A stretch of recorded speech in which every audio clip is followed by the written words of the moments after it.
nós estamos aqui no mais um episódio do nosso podcast Ei, Pode Falar, que o assunto é você. E hoje nós temos uma convidada muito especial para nós, para a nossa igreja e para o reino de Deus. Conheci a Helena Tanuri, né? E o João, numa circunstância muito engraçada, né? Eu sempre dei aula, eu gosto muito da aula, e eu sempre disse assim, né? Que existem pecados que ficam escondidos e a gente faz questão de não revelar. E um dia eu assistindo o YouTube, eu vi uma pregação e a Helena falava exatamente, eu tive inveja, eu tenho inveja, e eu digo, meu Deus, ela destruiu minha aula, olha só. Ela gosta de falar, isso é importante, né? Então, e o João, eu passei a admirar muito o João ele é um gentleman, né? É um homem, o cuidado que ele tem com a Helena. Então, por essas coisas todas, né? Por você se expor, por você ser uma mulher de Deus, então, assim, nós estamos muito felizes por vocês estarem aqui. Sejam bem-vindos. Vocês sabem que vocês moram no nosso coração, no meio de Écio e no coração da nossa igreja. Eles amam vocês demais.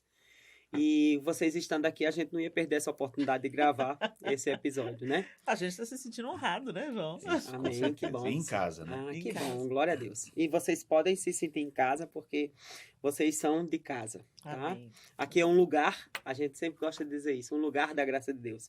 E agora, com a pandemia, nós viramos um povo da graça de Deus. Então, Amém. tanto o povo e o lugar recebe vocês. Amém, Né? amém. Então, vamos começar, como habitualmente, a primeira pergunta, né? Onde Deus encontrou João e Helena Tanuri? Vocês podem falar um pouquinho? As mulheres primeiro. É, claro. Muito obrigado, João. Deus me encontrou na igreja, André. Que bom. Né? Meus pais tiveram uma experiência de novo nascimento radical, quando o casamento deles estava a ponto de se dissolver. E aí eles aceitaram Jesus na sala da minha casa, porque um pastor norte-americano que já orava e pregava o evangelho a eles há 18 anos, quando eles ainda eram solteiros, foram lá em casa e falaram, Deus nos mandou aqui porque está acontecendo alguma coisa. E eles confessaram que realmente estavam pensando em divórcio. Ali na sala de casa eles experimentaram um momento de arrependimento aos pés do Senhor e começaram a frequentar, na época, a igreja Peniel em Belo Horizonte. Na época eu tinha 11 anos de idade e comecei a acompanhar os meus pais à igreja, né? Acompanhar na igreja. É claro que a gente vai absorvendo muito dos valores da igreja, e isso foi muito precioso. Aos 14 anos eu tive uma experiência muito forte com Deus num acampamento de adolescentes, durante o carnaval. Não, minto, acampamento de adolescentes não, acampamento de toda a igreja, num acampamento de carnaval.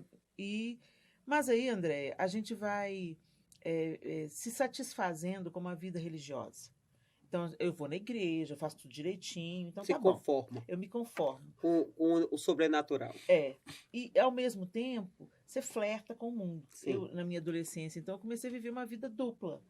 Porque eu achava, sabe aquela frase? Não tem nada a ver, não tem nada a ver. Não tem nada demais. Não tem nada demais, né? Então, eu comecei a me permitir viver coisas no mundo, nada de radical, mas que sabotava o meu relacionamento com Deus e o meu processo de santificação, que vem depois de um novo nascimento, né? E assim eu vivi uma vida dupla, uma vida em cima do muro. Até que, quando eu não aguentava mais lidar com a reforma que eu mesma tinha feito por fora, mas eu precisava urgentemente de uma reforma que só Deus pode fazer por dentro, aí eu me rendi, falei, Deus, eu não aguento mais estar dentro da igreja, cantar no coral e ser uma pessoa invejosa e permanecer sendo a mesma mulher. Numa discussão em casa com a minha mãe, eu já era casada, já tinha filhos, com meu pai, uma discussão, porque nós fomos corrigir a Clara e ele interviu. Eu reagi de uma forma muito violenta e minha mãe falou assim, você não nasceu de novo. Aquela frase foi como um soco no meu estômago. E dona Helena falou com autoridade. Falou com autoridade. E aí eu olhei para dentro de mim e vi que eu mesma tinha transformado o exterior. Então, por fora, quem via pensava, é crente, nascida de novo. Mas não era, não. Estava igual sepulcro caiado, como Jesus fala, né? E foi nesse estado que ele me encontrou.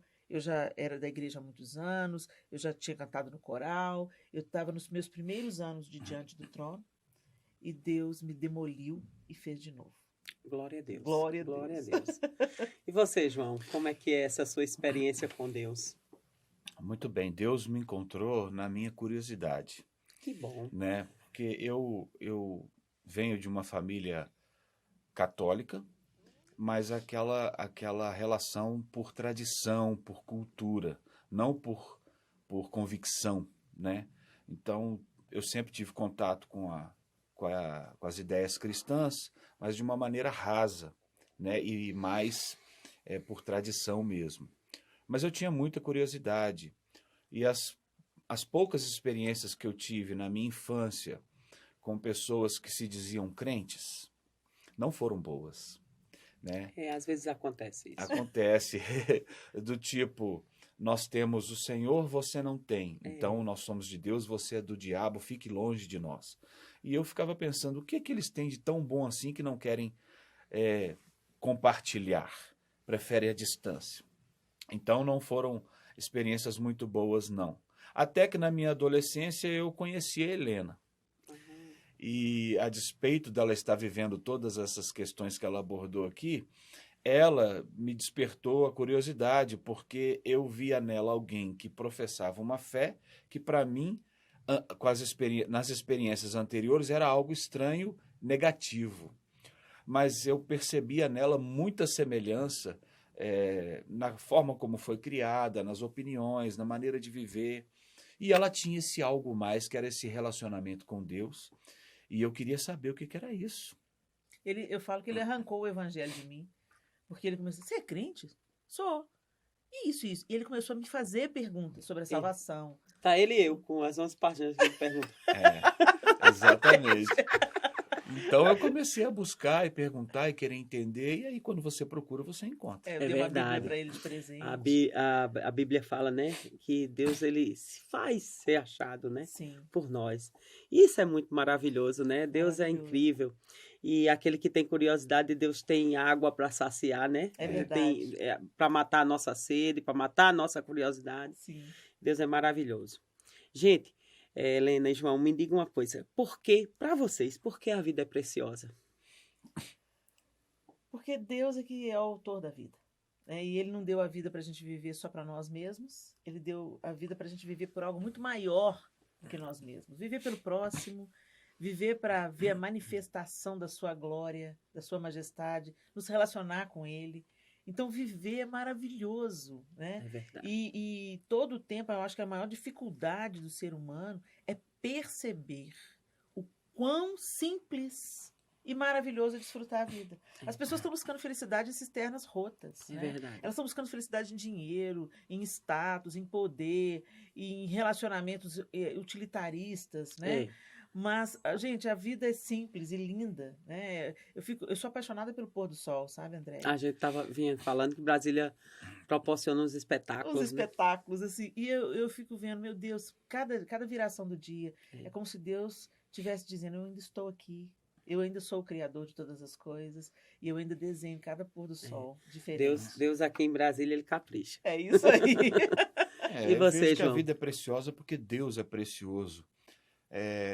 Certo momento ele disse que a gente deveria ser como criança, né? Sim. Quando nós somos crianças, a gente não tem aquela ansiedade de fazer e conquistar as coisas. É inocente. A inocência nos permite apreciar. Né? E quando a gente consegue, ainda que não mais crianças, né? Parar e para apreciar, a gente vê como tem coisa boa, como os detalhes revelam coisas maravilhosas, mas exige que a gente pare, né? Que a gente pare e observe. Preste atenção, né? Exige que a gente preste atenção. É verdade. Me diga uma coisa mais. Vocês, né? Os dois, vai para os dois. São das pessoas que lideram as expectativas, e isso determina o seu dia, o seu momento. Uhum. Ou dentro disso também lidera a sua frustração, as expectativas, né?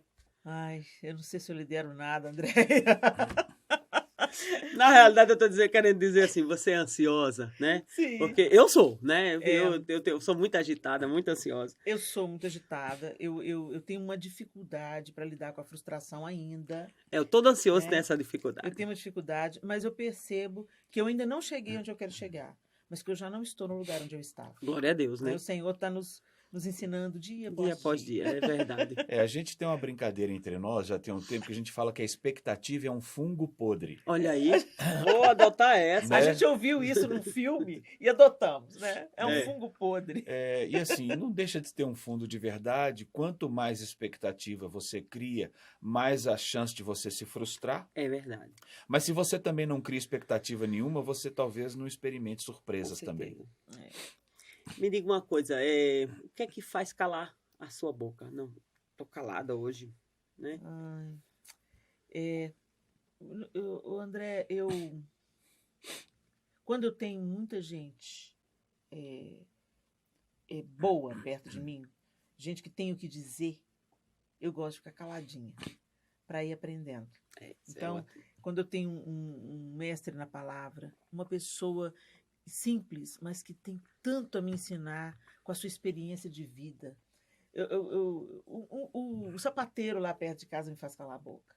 Uma vez eu fui fazer uns buracos num cinto que eu precisava de fazer e ele falou assim, não, eu faço aqui agora para você. E enquanto ele começou a trabalhar no cinto, eu podia esperar, ele começou a me falar sobre os valores dele. Ele é cristão também, só que eu não sabia até ali.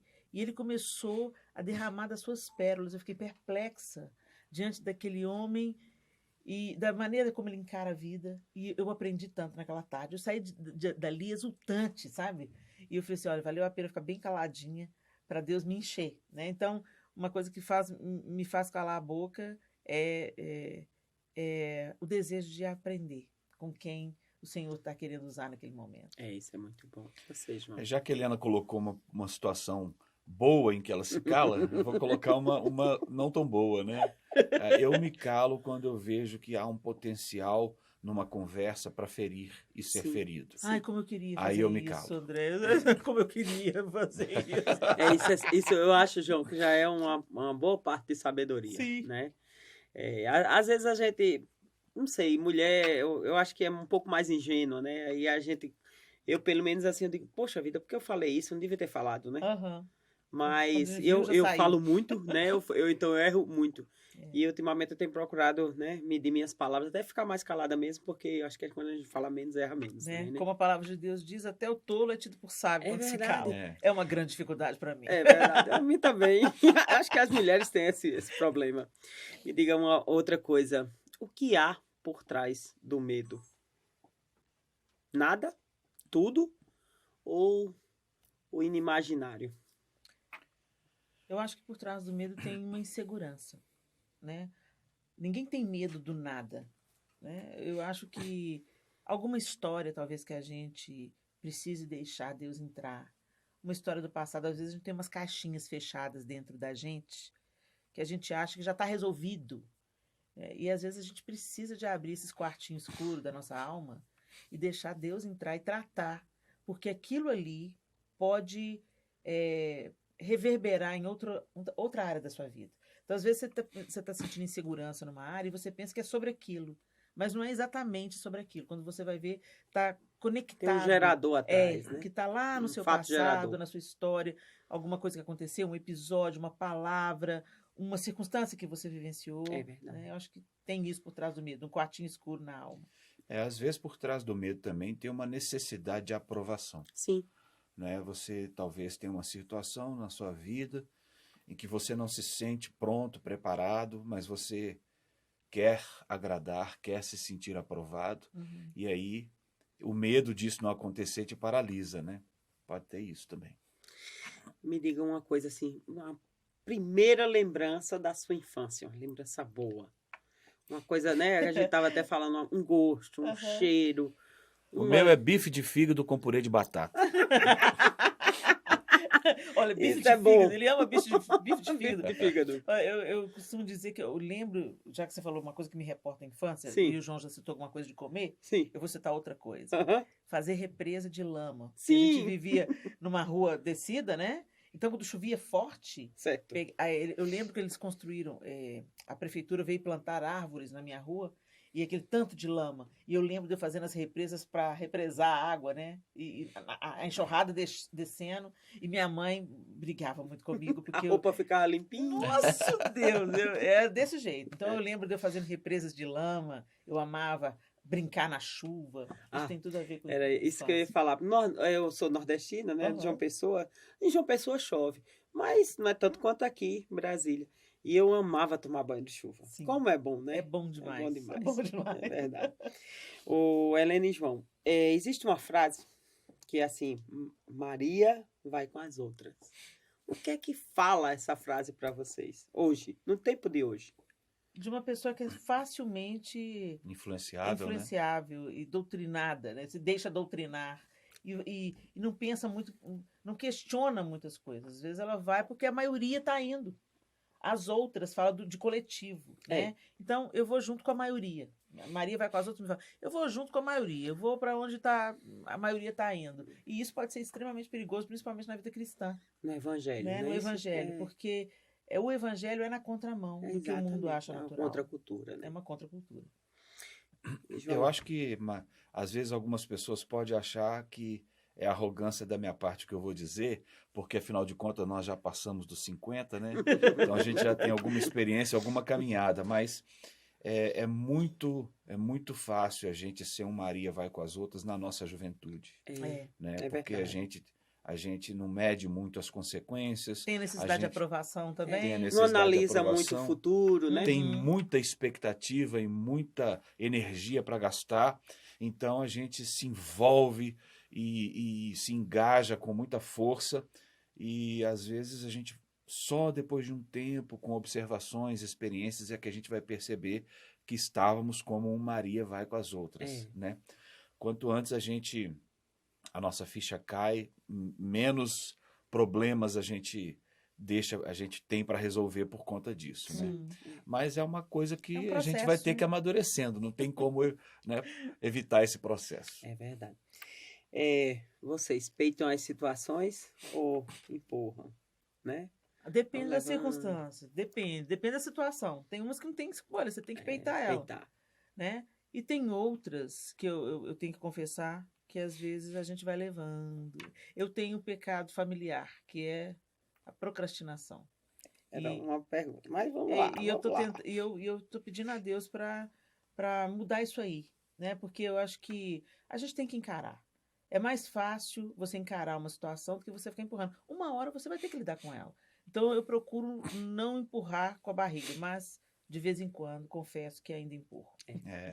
Eu acho assim, eu descobri há um tempo atrás que, apesar da gente ter um temperamento predominante na nossa vida, a gente pode ter um pouquinho... Buscar em outros. Um pouquinho de cada, um pouquinho de 2 ou 3 ali. Então, nessa questão de peitar as situações, eu acho que depende da área que me afeta, né?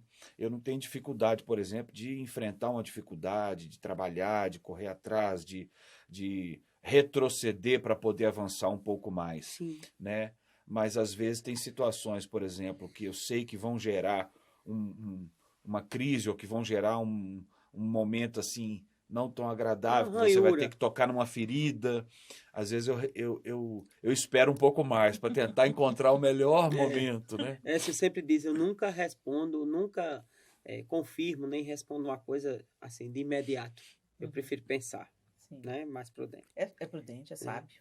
Me diga outra coisa. Que foto? João já falou aí as nossas idades. Eu gosto de dizer, tem uma senhora na Paraíba, ela é de Algodão de Jandaíra, né? Sim. Aí no Reels, ele perguntou a ela, qual a sua idade? Aí ela disse, 20. Aí ela, 20? Aí ela, a idade é minha, eu digo a que eu quero, né? Eu gosto de dizer que eu ainda vou fazer 10 anos de idade mental, né?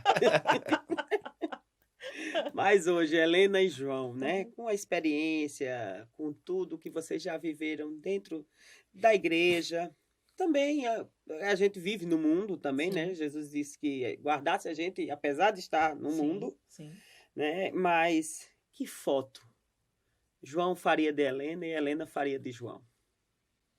Que foto que eu faria de Helena? De Helena. Eu não sei se eu faria, mas quando eu penso numa foto de Helena, eu penso da foto com ela de noiva. Olha aí, ó, tá vendo? Olha.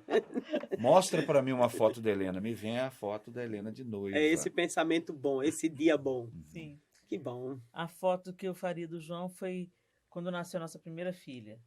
Eu dormi e acordei pensando que tinha passado 15 minutos. E tinha 3 horas que ele estava com a Clara nos braços. Olha aí. Do mesmo jeito, com o mesmo olhar encantado. Eu ia congelar esse momento. Foi muito precioso. E Clarinha, Ele é um paizão. eu já convivi um pouquinho com Clarinha, bem pouquinho, mas ela é uma bênção. Amém. E é do Amém. Senhor. Nós Amém. profetizamos Isso, sobre a vida com dela, em nome de certeza, Jesus. amém. Eu sei disso. E no coração dela tem a mensagem do Senhor. Está lá. Creio A nisso. semente está lá. Qual é a próxima coisa que vocês vão fazer melhor? Ser avô. Ei! Isso foi muito bom. Isso aí, E será aí, a voz. Suelen? Né? Ai, Da será voz. voz. Eu acho que Ah, é um sonho que a É um gente está sonho, nutrindo é. aí, né? Pedindo o Senhor para nos preparar. que bom. Porque a gente quer ser... A gente, nessa idade que a gente está, a gente começa a identificar mais claramente onde a gente falhou, Sim. né? Como pais, mesmo tentando acertar, nós como pais somos seres humanos, falhamos. Então a gente está pedindo o Espírito Santo hoje, né? Com outra percepção também espiritual. Oh, Deus nos ensina a sermos bons avós. Já que nós falamos em família, estamos falando em família, me diga uma coisa, qual o valor da família para vocês? Depois do Senhor é a família. Glória a Para Deus. mim é isso. Sim, porque se a gente cuida bem da família da gente, e se a gente é de verdade dentro de casa, vai Isso é transbordar, importante, né? é verdade. Vai transbordar, vai atingir outras A gente pessoas tem da que ser nossa o que é. vizinhança, né? É verdade. Então, eu gosto muito, eu sou aquela pessoa dentro da minha família de origem que trabalha para os irmãos continuarem juntos, Sim. que trabalha para a gente viajar junto, sabe? Eu sou prova disso. E toda a sou... família reconhece isso na Helena. Isso é muito bom. Que esse tipo de ação da Helena propiciou a todos na família experiências marcantes que a gente se lembra até hoje, nossos filhos, nossos sobrinhos, que seguramente eles não teriam experimentado se não fosse essa firme decisão da Helena de promover sempre oportunidades para estarmos É a todos personalidade agregadora. juntos. Né? Exatamente. Então eu já vou fazer outra pergunta. Quem é você no grupo, Helena? Eu sou no grupo, Ah. a que dá palpite. E agrega, né? Eu já estou agrega. agrega. Mas eu Porque dou sua palpite. cunhada falou isso. Aham. Olha, eu admiro a Helena porque ela quer manter a gente sempre junto. Aham. Ainda que distante, mas sempre junto. Sempre Ela junto. falou isso assim. Né, João? Quem é você no grupo, João? Eu sou aquele que colabora. Que bom. Sim. Dentro do que precisa, eu estou colaborando. João é incrível. E sorvendo cada momento desses aí, né? Os filhos, nossos filhos, todos já estão na fase adulta. A Sim. Sofia, talvez, é que está ainda É. caminhando, tem 19 anos, a mais nova, né? Então, 2 já não moram conosco, o terceiro já está se arrumando para casar, que é o Arthur, e a Sofia tem 19. Então, cada momento que a gente tem, Tem né, que aproveitar. com Tem que eles aproveitar. todos, a gente aproveita o máximo, porque são fases, né? As fases Muda estão muito mudando, rápido, né? É né? A verdade. gente tem que aproveitar cada momento. É verdade, é verdade. Começar uma nova família vai além do emocional, porque Sim. às vezes as pessoas se enganam, né? Muito. Só olham muito esse lado, mas uma família, o que é que envolve esse começar uma família? Esse além do emocional. André, muito recentemente eu tive uma visão do plano de Deus para a família que eu não tinha antes, lendo um livro do Timothy Keller, que se chama O Significado da Família. Sim. E a O gente- significado do casamento. Do né? casamento. O significado do casamento. É. E é tão precioso a gente ver que o nosso casamento, ele é a sombra do que é aquele que está por vir, né? Uhum. O grande casamento. Sim. E ele vai ser algo que vai ultrapassar tanto a nossa compreensão e vai satisfazer tanto todas as expectativas humanas que nem o casamento terreno vai ser mais necessário, né? Então, o casamento terrestre, ele aponta para o casamento entre Cristo e a igreja. O grande mistério. O grande mistério que Paulo fala lá em Efésios 5. E eu tenho agora compartilhado isso com os jovens. Quando eu falo para jovens que estão se preparando para o casamento, eu falo assim, olha, o casamento não é só sobre vocês dois. O casamento é para a glória de Deus. Então, vocês têm que pensar nisso quando a crise chegar, quando a dificuldade chegar. Vocês não ficam juntos só, porque eu amo ele, eu amo. Eu a amo, eu o amo. Não, vocês ficam juntos por isso E amor significa muitas vezes abrir mão do seu desejo, abrir mão da sua vontade, ou simplesmente permanecer firme num tempo de dificuldade. Sim. É o Porque as pessoas- compromisso, né? É um compromisso. Jesus não desiste de mim quando eu Sim. decepciono ele como igreja, né? Ele continua investindo Eu gosto na de dizer igreja. assim, Jesus pode até ficar chateado, mas Sim, desistir de mim desistir nunca. não vai, exatamente. Então, eu tenho estimulado os jovens a ter essa perspectiva do Sim. casamento, que é mais sobre um encontro entre duas pessoas. Com É certeza. a construção de uma célula que vai contribuir para o bem dos dois, para o bem da sociedade. Sim. Quando eu crio filhos equilibrados, eu estou cooperando com a sociedade e, principalmente, apontando para a glória de Deus, que as pessoas que não têm referência nenhuma olham para nós, para a nossa É família, verdade. e vejam a misericórdia, a graça de Deus se manifestando através do nosso relacionamento. E assim, uma família saudável gera filhos saudáveis e Exatamente. procriam outros filhos saudáveis, né? Exatamente. Tanto espiritual, até financeiro, né? Nessa área financeira, até na área emocional. Sim. Mas uma família doente vai adoecer, né? Quem está perto e quem sociedade vai sofrer circula, com né? isso. Exatamente, contamina, né? Sim. Me diga outra coisa. Vocês lidam, vamos falar um pouquinho mais de igreja, desse relacionamento com as pessoas. Vocês lidam com muitos líderes. Sim. Qual é o líder que prevalece? Jesus é o líder que prevalece. Porque todos os líderes maravilhosos que eu já conheci nessa jornada, André, o que me fez achar eles maravilhosos? O cheiro de Jesus neles, entendeu? Então, assim, o que me faz, nesses tantos líderes que passaram pela minha vida ao longo dessa caminhada, né? A gente falar, nossa, fulano é o cara. Por quê? Porque ele parece com Jesus. Depende, né? Ele Depende. é manso, ele é humilde, ele é servo, ele é alegre, entendeu? Ele é afinado com o mestre. Ele tem o DNA de Jesus nele. Então, o líder que continua sendo O alvo é alfa ele, né? é ele. O modelo é o ele, modelo né? é ele. Isso é Eu muito destacaria entre as qualidades que a Helena citou ali, Citou. o líder que serve, Sim. né? O Jesus, quando foi lavar os pés aos discípulos, ele deu esse comando, exemplo, né? Ó, vocês estão me chamando de mestre, eu sou. Tá vendo o que eu fiz? Façam vocês também o mesmo. É isso aí. Sirvam uns aos outros. Então, o líder que serve, ele permanece. E lembrando que servir não é fazer o que o outro quer, o que o outro precisa. Exatamente. Isso é uma boa observação. Uhum. Me diga outro, assim, me esclareça nisso. Vocês já sofreram dentro dessa jornada de vocês, com experiências, vocês já sofreram, vamos dizer, preconceito? Seja pessoal, na vida familiar, Uhum. na profissão, né? Uhum. E até na vida espiritual. Vocês já sofreram preconceito? Em alguns Por servir a Deus. Sim, né? em alguns momentos eu já senti esse preconceito. Assim, alguns amigos, por exemplo, quando a gente está numa reunião de amigos não crentes, por exemplo. Eu vivi isso recentemente. Tem uns 2 anos que eu vivi isso. Eu fui numa reunião de colegas de colégio, e só eu e o João ali éramos cristãos, e tinha uma menina ali que é uma amiga assim, do Evangelho. Ela gosta muito do Evangelho, acompanhou um pouco da nossa trajetória. É atenciosa com o evangelho. É atenciosa com o Evangelho. E ela falou assim, Helena, canta lugares altos. E assim, era num contexto de uma festa, né? Quer dizer, não era uma festa, mas era uma reunião de pessoas não cristãs, né? Sim. E eu comecei a cantar, canto. Você quer que eu cante? Canto. E aí um dos rapazes, eu sei tocar. Então tá bom, toca. Eu vi o desconforto, né? E alguém falou assim, mas por que tem que cantar essa música? Ela falou assim, porque eu quero.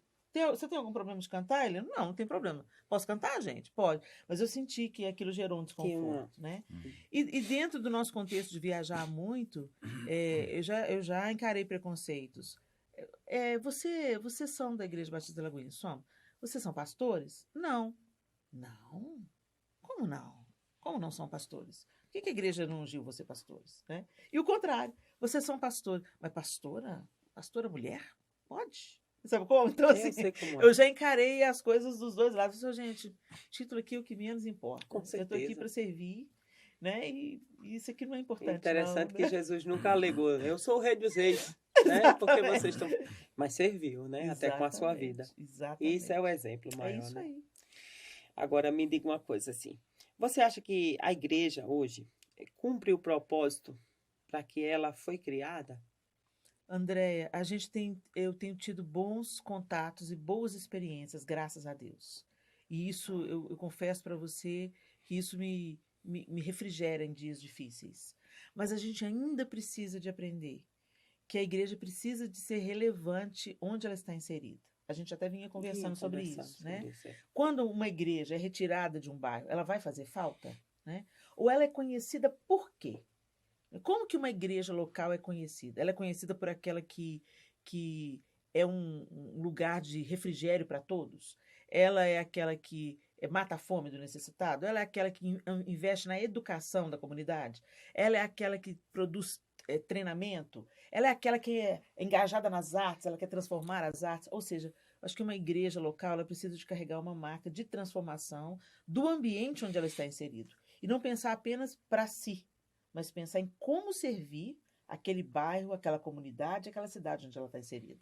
Eu acho que a gente precisa de melhorar nisso. Graças a Deus, a gente tem ótimos exemplos. Vocês mesmos são um excelente exemplo, que traz para a gente assim, uma alegria, ou que bênção. A gente tem muita gente que está entendendo Deus, né? Amém. Mas a gente precisa de crescer nisso. Com certeza. E o Senhor está nos dando oportunidade com essas crises que a gente está atravessando. Eu acho que a gente tem aprendido. Quem tem ouvidos para ouvir, está ouvindo. Está ouvindo, verdade. O que levou vocês a fazerem, falar um pouquinho assim mais do trabalho, né, em si, o que levou vocês a fazer o que vocês estão fazendo hoje? Deus foi nos empurrando para esse momento assim de estarmos nessa caminhada de visitar para ministrar e foi uma coisa natural, né? Foi Muito acontecendo. Natural. Eu nunca imaginei. A Helena começou a dar testemunho da obra de transformação de Deus na vida dela e as portas foram se abrindo para que ela falasse. Eu conheci assim. Né, disso. Depois, as coisas que eu me encantei, viu? Então, sabe. Foi uma coisa natural que foi acontecendo. É verdade. E da mesma forma as outras questões. As pessoas começaram a observar alguma coisa na maneira como a gente trata um ao outro, então, e a maneira como a gente vive em família. E isso tudo foi abrindo portas pela observação das pessoas. Sim. E aí queriam saber como é que é. Queriam ouvir, né, sobre isso. Casamento, né, essas coisas. Então, se deu de uma forma muito natural, inesperada, porque eu sempre imaginei estar o João na área das exatas, professor de matemática, e eu na área das artes. Nunca imaginávamos estar nessa jornada, mas quando a gente fala sim para Deus, pode ficar tranquilo, ele vai abrir as portas e vai te conduzindo através delas, né? Você, Helena, e você, João, existe uma palavra que é forte, chamada orgulho. Você retira o que você disse algumas vezes? Sim. Sim, com certeza. Se eu não retirar, eu tô lascado. E a maturidade veio trazendo a gente uma condição de fazer isso com mais frequência e com mais tranquilidade, né? Eu acho que pedir perdão é uma das coisas mais maravilhosas, uma das experiências mais enriquecedoras, né? E libertadoras que alguém pode ter. Com certeza, né? Verdade, com certeza. Qual foi o dia vocês já falaram, né? Assim, em termos profissionais, de igreja, do que vocês estão fazendo, qual foi o dia da mudança? Não, Deus está querendo que eu faça isso, e eu vou fazer isso aqui. Essa é a minha decisão, Deus está... O dia da mudança, André, foi o dia mais... e eu pensava que eu estava mudando para uma coisa e fui para outra, sabe como aquelas coisas? Eu me lembro... Deus faz essas coisas, sim, né? Sim, a gente cantou durante 13 anos no Ministério Diante do Trono, e nesse tempo a gente experimentou alguns períodos de cansaço. Sim. E eu falava assim, João, acho que o nosso tempo no Diante do Trono está acabando. O João falou, não, você só está cansado. E realmente, a gente tirava férias, descansava, voltava ótimo. Sim. Aí teve um dia que eu virei para ele e falei assim, eu acho que o nosso tempo acabou. E ele disse assim, eu também acho. E eu falei assim, uau, peraí, houve concordância aqui, unidade entre o casal. Aí o negócio assim, aqui já mudou. E aí nós decidimos sair do Diante do Trono, que foi em dezembro de 2010. E eu pensei, agora, com certeza, eu vou estar mais em casa. Apesar do Diante do Trono, ao contrário do que muita gente pensa, nunca ocupou a nossa agenda toda. Eles eram muito criteriosos para preservar justamente a família. E eu pensei, agora eu vou voltar mais para casa, já deu, já servi, deixa eu me acomodar mais em casa. Quando soltar a notícia que eu saí do Diante do Trono, esses convites para pregar nas igrejas vai acabar, porque eles me chamam porque eu sou do Diante do Trono. E quando a gente pensou que não, André, foi justamente o contrário que aconteceu. E aí começou uma outra jornada na nossa vida. Eu falando mais diretamente para as mulheres e nós dois falando para famílias, né, para casais, principalmente. Então, eu acho que a virada aí de 2010 para 2011 foi um ano de muitas, muitas mudanças. Isso é bom. É bom, é bom. É bom. Um pouco desconfortável, mas bom. Porque quando Deus nos tira dessa área de conforto, a gente fica inseguro, né? Isso. E toda a insegurança deixa a gente... Deixa a gente assim, ai meu Deus, o que vai vir ser? agora, né? Mas eu tenho certeza. O pastor Estevam sempre disse assim pra gente. A gente estava, isso reportando até umas 3 perguntas que eu fiz, né? Atrás. Ele disse, olha, Andréa e Écio, né? Falando, em nome de Jesus, em nome de Deus, né?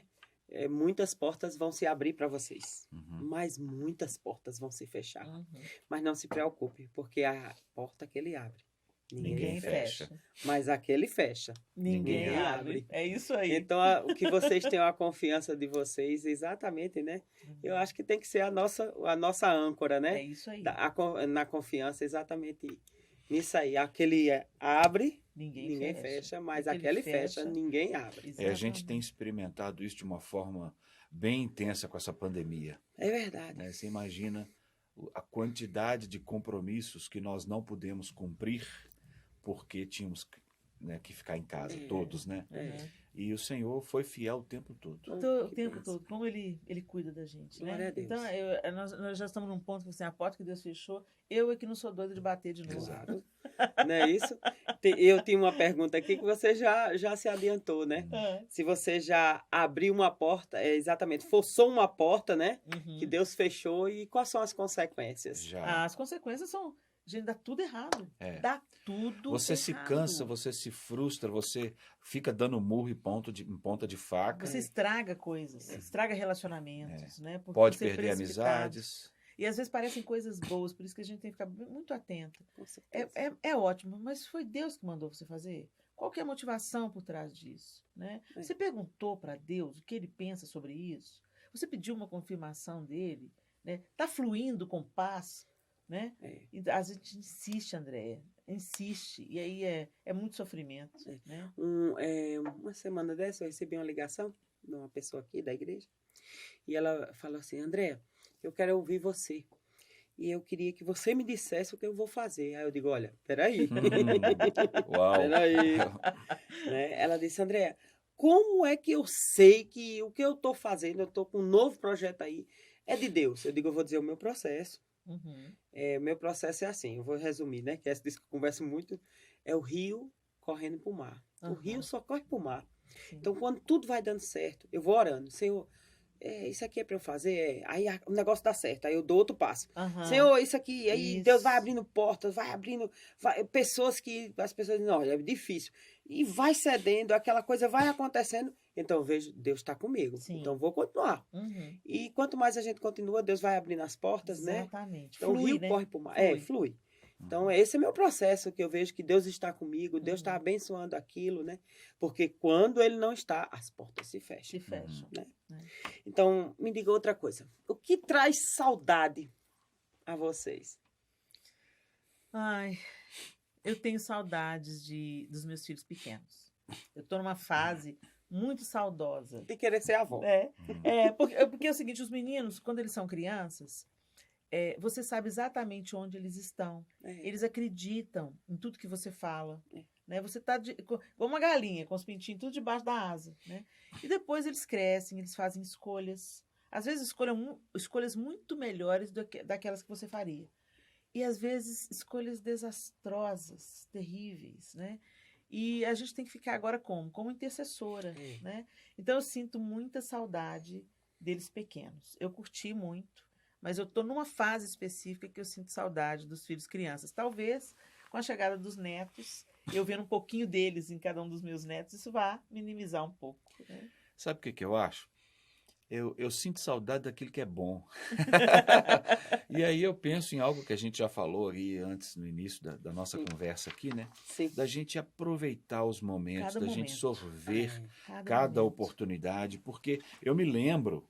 Né, quando estavam os 4 pequenos dentro de casa, e Helena envolvida ali com a casa, com eles todos. Eu chegava no trabalho e Helena desesperada. Exausta. João, que bom que você chegou.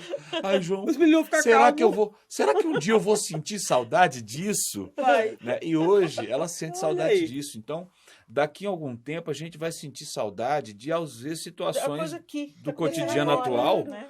que podem até ter alguma dificuldade, mas que certamente tem coisas boas para a gente aproveitar e viver. Sim. E lá na frente a gente vai sentir saudade do período atual. É, Né? exatamente. Me diga outra coisa, me responda. Como é que vocês lidam com a dor? Chorando. As dores. De todas as formas, né? Bom. Até a dor na alma. Eu lido, eu preciso falar, André. Eu preciso falar. Eu também. Porque se eu ficar guardando aquilo, fingindo que tá tudo bem, aquilo vai explodir. Cresce um monstro dentro de mim. Exatamente. Aquilo vai dar ruim. Né? Então, eu preciso falar. Então, eu falo muito com o João. O João é meu melhor amigo, eu falo muito com ele. Mas, às vezes, é uma dor que está envolvendo nós dois, né?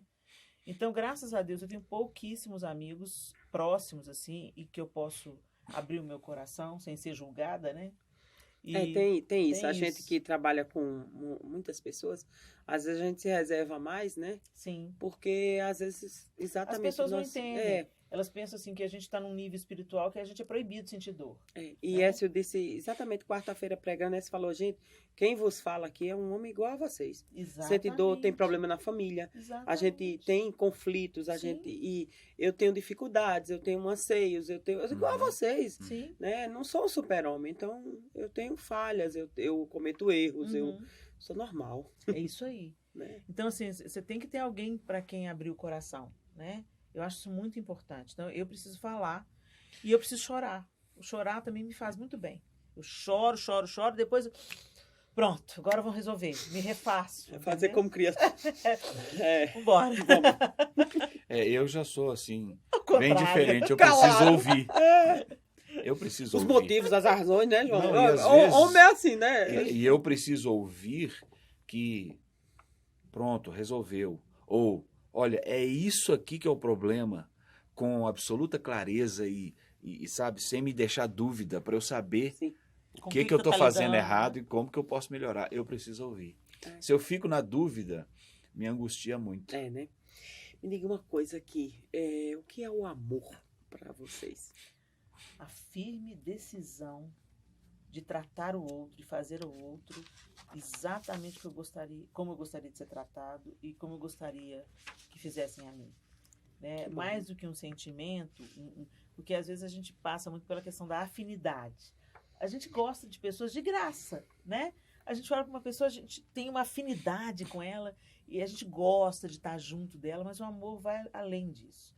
O amor, e quando você toma essa decisão de permanecer e de tratar o outro como você gostaria de ser tratado, você vai atravessar os momentos difíceis que eles virão. Em todo relacionamento chega um momento difícil, né? A crise, o embate, as opiniões diferentes, e é nesse momento que a gente tem que tratar o outro como a gente gostaria de ser tratado.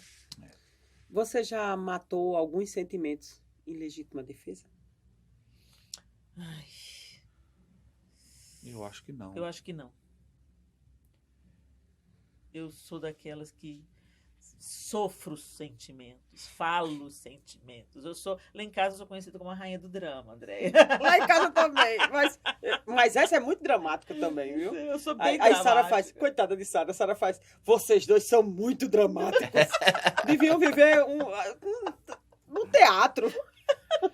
Lá na nossa casa tem muita gente Tem dramática muita gente também. dramática. Que trabalha, né, assim, a dramaturgia. A dramaturgia, tem.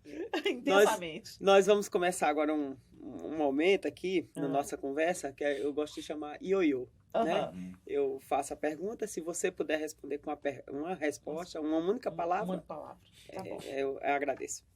Né? O que é verdade na nossa vida, na sua vida, na sua, João, sua Helena? Que só tem essa vida para viver e a gente deve vivê-la diante de Deus. Amém. A verdade está no olhar. O olhar revela aquilo que você não disse. Certo. Você é tranquila? Depende. Eu sou. Eu sei disso. Você espera tranquila? Não é, por exemplo, esperar um médico? Aprendendo. Espero. Que resposta você espera de Deus hoje? Sim. Dele é o sim e o amém, né? Eu te aprovo, meu filho. Amém, amém. Deus já silenciou uma tempestade na sua vida? Sim. Sim.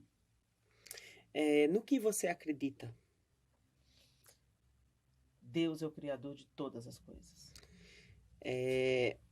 Você foge ou enfrenta o leão? De certa forma você já respondeu, mas, Sim. né? A gente tem que Depende pensar. também. Vocês já se sentiram sozinhos? Sim. Já. E qual é a sensação de estar sozinho? A sensação é de querer buscar alguém para ficar comigo. Né? A sensação de decepção. Né? Você é céu, terra ou mar, Helena? Céu. E você? Eu também sou céu. Amém. Por que você tem vibrado agora, neste momento? Pessoas apaixonadas por Deus. Eu vou repetir uma resposta, né? Eu Sim, estou irmão, vibrando pode ser. com a possibilidade de ser vovô. Vovô. Mas eu estou João quer ser vovô. aprendendo que eu preciso esperar. É Clara, Miguel, Arthur e Sofia, mas espere mais um pouco. E Arthur também, né? Deixa resolver as coisas. Isso. Olha, seu pai quer ser vovô. Você gosta de fazer ou receber? Um pouco dos dois. Acho que eu gosto mais de fazer. Sim. A cautela imobiliza vocês? Não. Não. Não, né? Então, o que você espera da vida?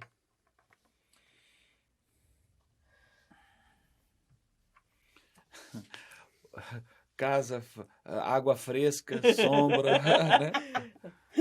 né? Vivê-la, ser aprovada pelo Senhor no último dia. Você perdoa facilmente? Sim. Você Sim. perdoa, João? Você é uma pessoa de sorte? Vocês são pessoas de sorte? Eu não diria pessoa de sorte, mas se eu tiver que dizer sim ou não, é sim. Sim. Mas isso, assim, essa Eu me não considero- Eu digo que sorte é a gente também contar com a bênção de Deus, né? Ah, com certeza. É uma bem-aventurança, né? E contar com a bênção de Deus e fazer a nossa parte, porque a Bíblia diz que faça a nossa parte e o mais Ele fará, né? Uhum. Então eu digo que eu tenho muita sorte quando eu cumpro a minha parte, aí o mais, O mais. né? ele Isso é faz. sorte, Seguramente. né? Isso. Então assim, você é romântica, Helena? Muito. Eu também. Você também, né, João? Eu Também. logo vi uma foto, um vestido de noiva de Helena. Não, ó. Você é corajosa, Helena? E você, João? Sou. Que bom. Me diga outra coisa. Qual a sua maior fraqueza? Hoje as Ai, pessoas não gostam de falar disso. Eu não consigo manter o equilíbrio numa discussão. Quando a discussão fica acirrada, Sim. eu fico alterada. Eu não consigo manter A classe, vamos dizer, né? A serenidade. no meu caso, acho que é não conseguir me explicar ou me expressar e deixar alguém que eu gosto ou que eu respeito sofrendo ou sentindo alguma coisa negativa porque eu provoquei. Sim. Já perguntei se vocês são corajosos, né? Me diga, qual um hábito? Eu tenho esse hábito. Ou vocês não têm hábito? Assim, uma coisa que faz com regularidade. Ver o pôr do sol. Que bom. A gente tem o privilégio de ter uma janela para o pôr do sol agora que Eu espero, nós não estamos perdendo a oportunidade. eu espero que o nosso vizinho não construa um prédio na frente da nossa janela. Você tem algum arrependimento na vida? Não ter curtido mais os meus irmãos. Sim. Passou a fase da adolescência deles, eu era o mais velho, meu pai já tinha falecido, eu tinha muitas responsabilidades para ajudar minha mãe. Sim. E aí eu percebo que a fase que eu podia me aproximar mais deles passou e eu não aproveitei. Como você reage às coisas que não gosta? Eu digo, demonstro. Eu digo. Eu Eu procuro dizer gentilmente, mas eu digo. tava brincando, né? Os portugueses, eles são muito ao pé da letra, né? Sim. Aí eu falei assim, eu tava lá em Portugal uma certa vez, aí eu perguntei assim, como é que a gente faz para ir pro oceanário? Aí o rapaz do hotel, né? O recepcionista, indo. Vá! Mas eu queria que ele respondesse, é melhor ir de metrô, é melhor ir de táxi, é melhor ir de ônibus, é melhor ir indo. Eu fiquei olhando pra ele. Obrigado. Outra vez foi eu no restaurante, né? Eu perguntei, aqui no Brasil a gente fala assim, tem coca? O cara já traz a coca. Sim. É. Aí chegou minha comida e a coca. Na época eu ainda tomava refrigerante. E a coca? Aí eu falei, moça, eu não pedi a coca. Não, você perguntou se tinha. Sim, os Igual portugueses aquela são história, literais. igual aquela história, né? Que a pessoa liga para sua casa, você atende, alô, alô, a Helena está? Tá, Está. um minutinho.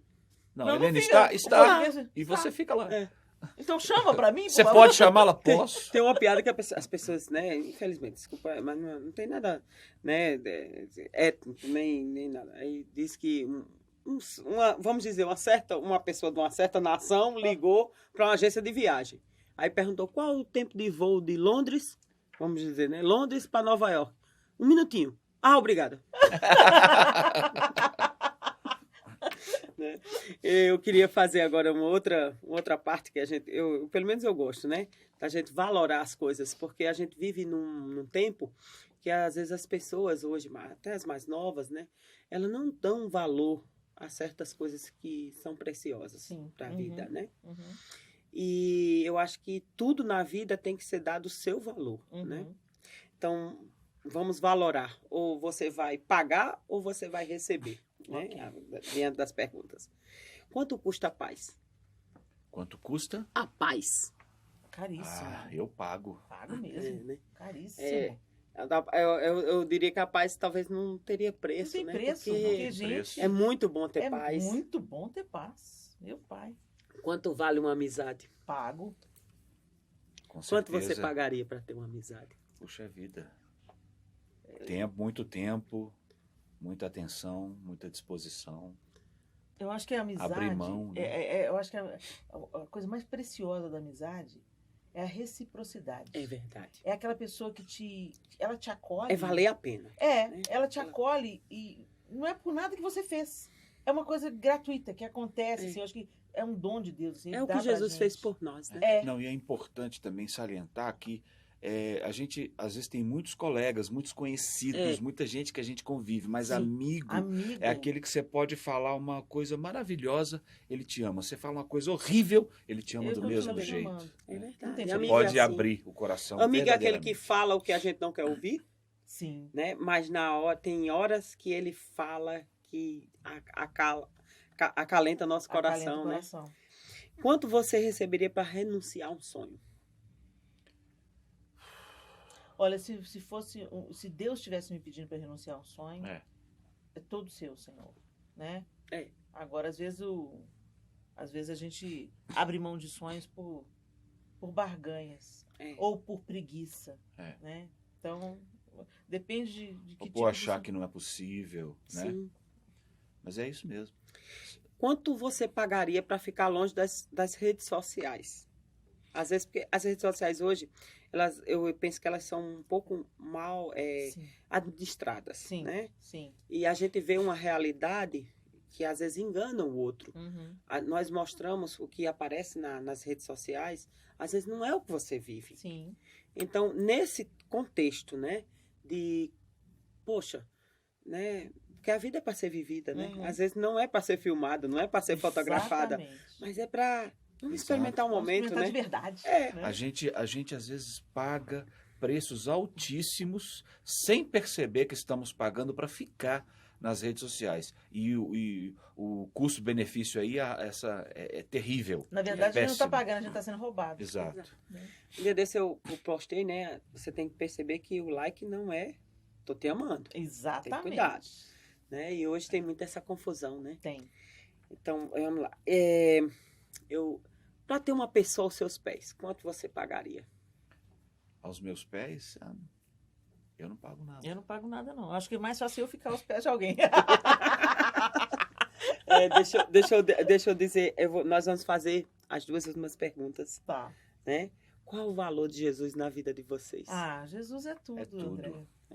Ele é absolutamente tudo. Sem ele, nós não estaríamos aqui tendo essa conversa. É verdade.